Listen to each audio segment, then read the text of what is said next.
Hello everybody. So today we're going to go over one of my projects, or at least try to, for doodles. So I searched the internet and I found just these three so far. So we have Labradoodle, Golden Doodle, and Australian Labradoodle. And there are a few differences. Your Labradoodle has a saber flowing tail as a description. Your Golden Doodle has a long tail, tapered, feathering tapered towards the tip.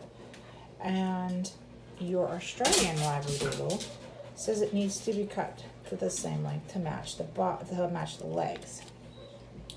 As well as that, there is Australian Labradoodle has this, which I'm not quite sure the interpretation of. It says shave under ears from ear to ear, cutting a thin strap. I've really never seen that on any of our doodles for any of their instructions. As you can see here, it just, for this one, it talks about cutting the ears close to the ear leather and blended with the head. Here it just says ears blended into the top knot. So ear feathering even with chin at the bottom. It doesn't say anything about shaving.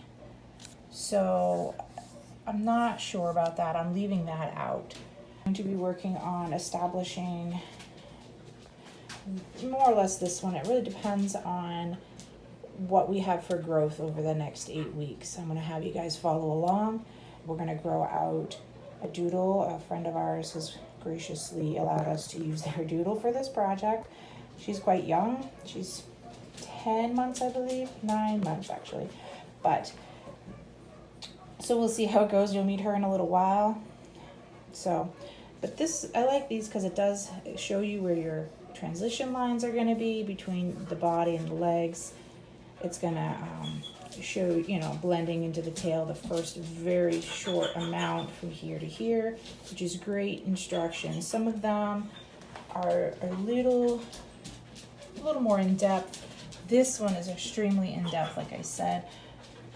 And there is quite a bit of length, I believe, 4 to 6 inches. So that's going to be a lot of maintenance and a lot of brushing and combing.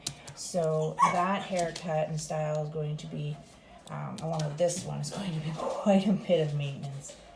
This one says a 1/2 inch to 5 inches, so that's great. You could start with a 1/2 inch to 1 inch on the body and go to 2 inches on the legs, and you're still going to have some maintenance, but not quite as much as some of the others. Note I want to make is right here. It says use a 7 or a 10 blade to trim the sandy areas.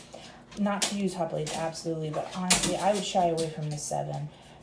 The safest one is technically the 10 to be using in those areas.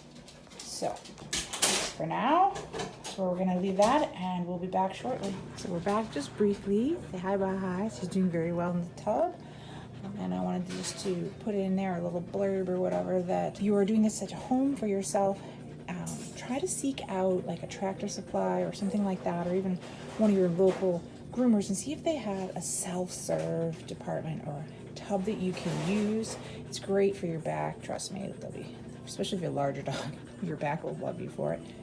And usually you can leave everything there in the sense of the dirty towels that they sometimes provide. The mess behind. You won't mess up all your tubs and stuff at home. But like I said, it'll really help get a good cleaning job.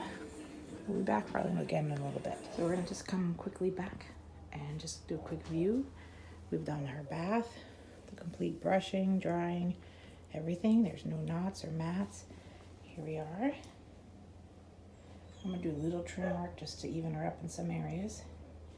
So we'll be back shortly. All right, guys, here's our final product. All we did was just trimmed her up some. I want to try to get as much of it as even as possible for the next few weeks. Doing face, and fanny, or for the next 6 to 8 weeks. We'll keep you in the loop on how things are going. Say bye.